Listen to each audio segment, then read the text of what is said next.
I actually started working at SEPA 20 years ago. So last year, 2019, was a big milestone for me, having been at the organization. Took a couple years in the middle to go do something else, but having been there for 20 years. And it really provides a really good opportunity for me to reflect back on the changes that have happened, not only with SEPA as an organization, but across the energy industry. So when I started at SEPA in 1999, it actually wasn't SEPA. We started as the Utility Photovoltaic Group back in 1992. We later, in 2000, became what I lovingly call the SEPA 1.0, the first version of the SEPA acronym, the Solar Electric Power Association. And then in the 2015-2016 timeframe, we significantly expanded our scope, our mission, and rebranded to today's SEPA, the Smart Electric Power Alliance. So if we think back to 1999, when I entered this industry, there was no grid-connected US solar market. Battery storage was a thing only for off-grid systems. There was 2.5 gigawatts of wind here in the US. And the average cost of a solar system was over $10 a watt. And in fact, if you look at the EIA data from 1999 from their annual energy review, wind and solar didn't even show up on their chart. So today, where are we? You've already heard a lot of it from Abby and Tom as they were giving their remarks, but things have changed drastically. Wind and solar are the least cost resource in many parts of this country. Energy storage is becoming a real option. We've hit the 100 gigawatt milestone of wind deployed here in the US. The transportation and power sectors are converging. And we're seeing a rapid decline in coal while we're seeing a rapid increase in wind, solar, and other clean energy technologies. So in addition to being the CEO of SEPA, and I will talk in a few minutes more about who we are, what we care about, what we're focused on, but I'm also the board chair of another really important nonprofit, the Clean Energy Leadership Institute, or CELI. CELI is focused on training and developing a new kind of energy leader for the future that we're all here looking to achieve. And last year I spoke at CELI's annual conference to an audience of young professionals. And what I told them is that you are not the future leaders of the clean energy industry. You're the future leaders of the energy industry, which will happen to be clean.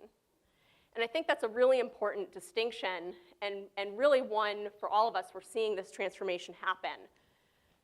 Clean energy, renewable energy, it is no longer the alternative.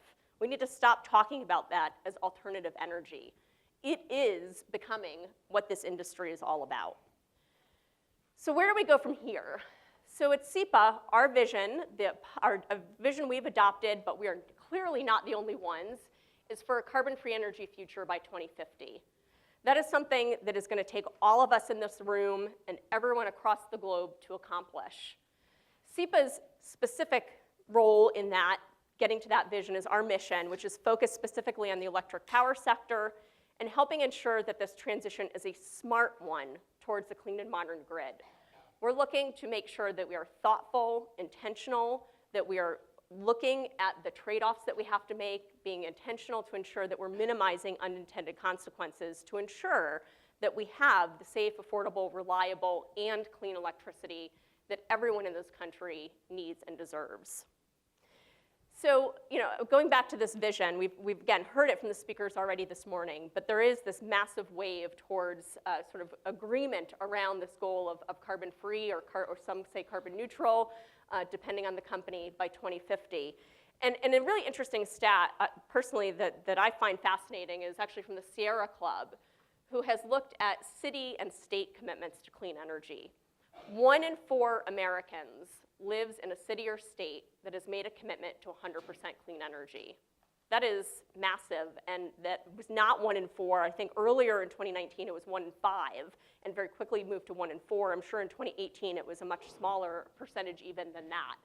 So we're seeing a very rapid transition. But that 1 in 4 stat only takes into account cities and states. It actually doesn't take into account all of the utility commitments that have been made. And we're seeing a significant increase in utility voluntary commitments to both either carbon-free or carbon-neutral electricity. So the first big announcement was from Xcel Energy back in December of 2018. They made their commitment to carbon-free energy, but very quickly we started to see the others follow. This is just a smattering of other utilities that last year in 2019 made their public commitments. And so that sort of seeing this increasing pace of commitments prompted us as an organization to begin tracking them. So that everybody has information available. So we launched what we're calling, what is the SEPA Utility Carbon Reduction Tracker. It's a tool available on our website to anyone to be able to look at. The map is a summary, but you can go over any utility service territory who has a publicly stated carbon reduction target and find out the details about that. And what we've seen is that 18 major utilities have made a carbon-free or carbon zero commitment by 2050 or sooner. And if we look at utilities that have a publicly stated commitment of at least a 50% reduction, that represents more than 56% of customers in the US. And again, these announcements are coming on a regular basis. In fact, I hope most of you already know this, and I am not the first to deliver this news, but just yesterday, oh, I'm sorry, I forgot I had another slide. I'm gonna go back to Xcel, and then I'll get to yesterday's announcement. Really point out that these are not just lofty targets. Many of these commitments have real meat behind them, and Xcel is a great example. I'm so proud for what that company has done in terms of not only setting a target, but getting very specific in how they're going to get there in their service territories in which they operate. Now, admittedly, there is still a lot of work to do, and there is a gap. Xcel is a specific example. They are confident on how they're going to get to 80%. But a huge question mark on how they're going to get from 80% to 100%. And so for other utilities that have similar commitments, depending on what the resources are in their area, it may be a big question mark around that 20%, but other regions of the country, that question mark on percentage might be larger than 20%. It's going to depend on the resources that are available to that particular utility service territory. But Xcel is really a leader in terms of laying out specifics on what they're going to do. So yesterday's announcement was from Arizona Public Service, which I think many in the clean energy space would have identified as a relatively traditional risk-averse utility generally. So the praise yesterday to see across the clean energy industry, especially the renewable energy industry, was really meaningful. So Arizona Public Service yesterday announced that they have set a target of carbon-free by 2050. And again, it is not just a lofty target. They have set an interim 2030 goal that will get them to 65% clean by 2030, which will also put them at 45% renewables penetration by that point. As another specific action, as part of this, they have made a commitment to close their last coal plant by 2031, and they're working on their next integrated resource plan, which will lay out further detail, looking for commission approval on how to make sure they have a very actionable plan to meet these targets. So this was an announcement yesterday. Last week, we saw a great announcement from TriState Generation Transmission Association, talking about their, and you know what, actually I want to go back to APS. I put a picture up here of Jeff Gouldner, who's APS's CEO, for very specific reasons. So Jeff has been at APS a long time, but Jeff just took over as CEO back in November. And I cannot stress enough the importance of individual leadership in this transition. And so much kudos goes to Jeff for coming in November as CEO and being able to so quickly drive this forward with the company.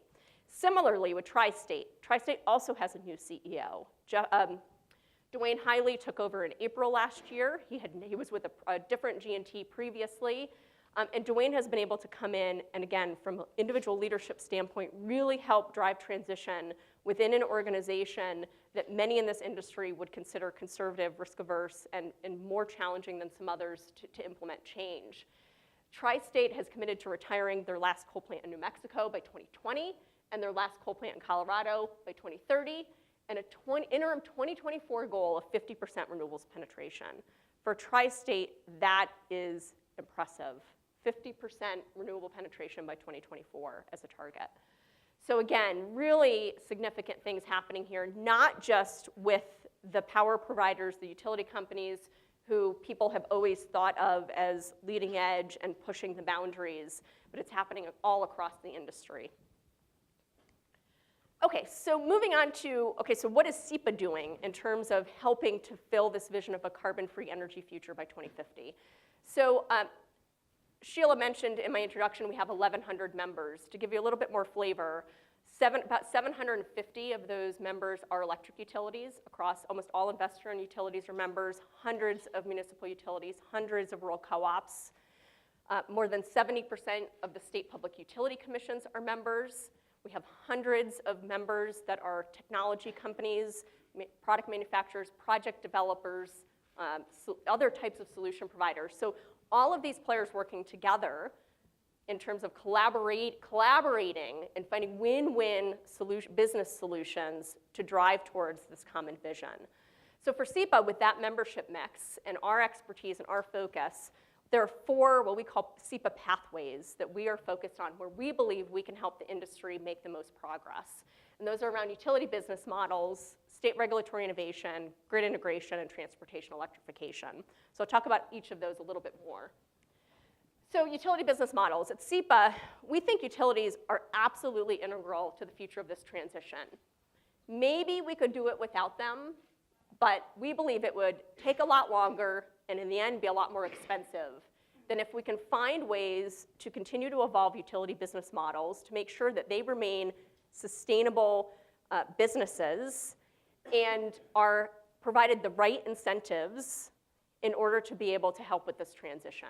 So there are lots of different, lots of conversations ongoing about what does that business model look like. We don't believe there is going to be a single utility business model. There will be multiple based on a lot of various factors.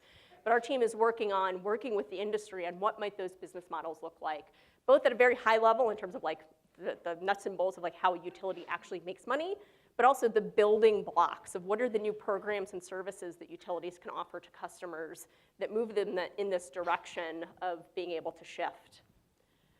We also recognize that utilities cannot do this alone. In order to be successful, this has to be a real partnership between utilities, solution providers, customers, and others. And so part of what we have to work through in this transition is what is the role of each of those players? And it's, again, this is a very complex issue. There's no simple answers. This eye chart that's up here is just an example that happens to use microgrids because it is one area that's particularly complex. But there are lots of different ways to deploy microgrids. And in those different business models, the role of the utility, the role of the technology companies, the role of the customer, there's lots of different iterations on what that could look like. So we have to work through all of these challenges.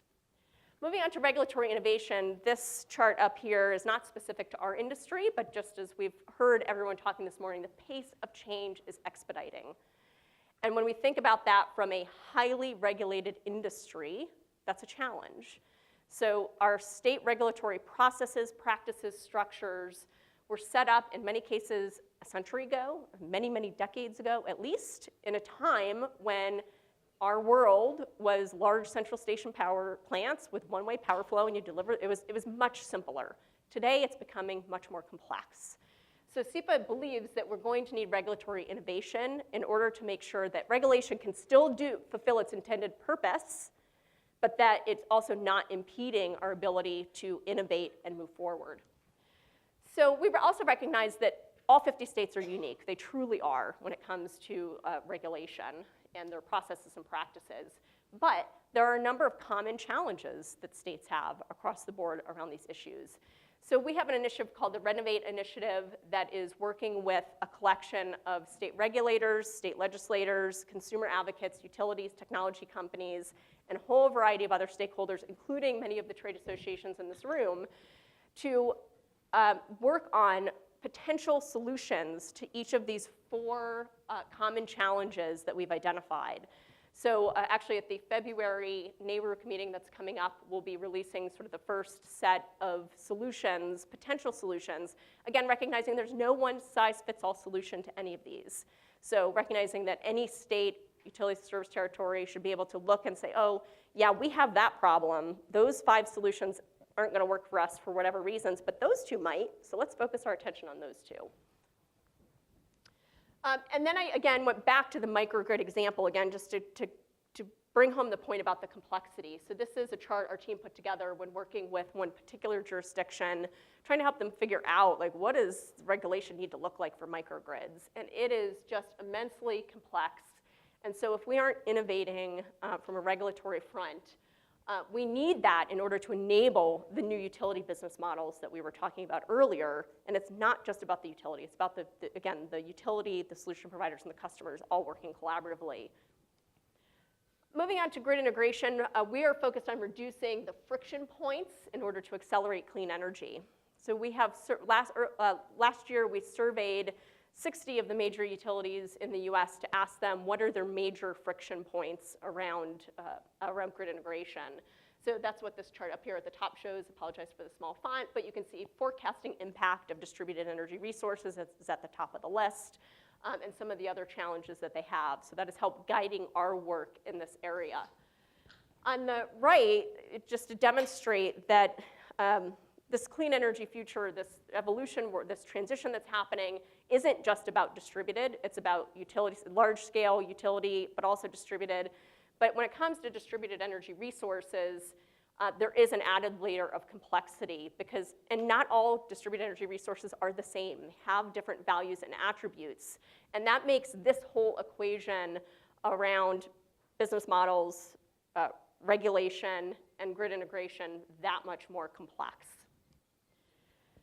One particular, so in grid integration, in terms of friction points, one in particular is that we believe that we need to be focused on standards, processes, and frameworks to help smooth out those friction points. So this chart up here is just an example from a utility planning perspective, saying that sort of historically, the planning process has been relatively linear. There's been a role for stakeholders, but it's been somewhat limited. But we're moving to a world where the planning process needs to have a lot more engagement with a lot more players, a lot more transparency, and a lot more, honestly, complexity in order to ensure that we are really planning and making investment decisions now in a world where the utility is not the only decision maker or even maybe a handful of IPPs, but you have hundreds, thousands, potentially even millions of customers who are making decisions every day related to distributed energy resources and electric vehicles that will have an impact on what the future system needs are. So shifting to transportation electrification, we heard it earlier a couple of times. We believe this is like the opportunity of the century for this industry to capitalize on, but we have to start preparing now. Somebody said it earlier, we see the car manufacturers making announcements constantly about their commitments to electric vehicles. Forecasts are sort of all over the map, but everybody who does forecasting, no matter where they are, it's going to be significant in terms of deployment of EVs. So, but in order to capture on this opportunity that's in front of us, we really have to make sure that we are prepared to use electric vehicles as a grid asset. If we have all of these EVs suddenly deployed and plugging into the grid every day, and it's not being done in a controlled fashion, it is going to cause problems for the grid. But if we do it in a thoughtful way, and it really is vehicle-to-grid integration, it's two ways, these can be huge assets to us. We can actually use the vehicles as batteries on wheels. It can allow us to balance out the system, which ultimately allows us to deploy more clean energy. And so managed charging is one particular area that our team is spending a lot of time on. Again, essentially ensuring that the fleet of electric vehicles can be used as a demand response resource to balance and manage the system. So I want to end with this quote from Bill Gates and sort of go back to the beginning. I've sort of, like I said, been in this industry now 20 years, and it's fascinating to look back. So I love this quote from Bill Gates saying, "We always overestimate the change that will occur in the next 2 years, but we underestimate the change that will occur in the next 10. And I think that's very reflective as I look back on my 20 years of working with this industry. But I am so excited about where we're headed, about seeing everyone in this room sort of coming together on a much more common vision for the future that we can all work towards. Thank you.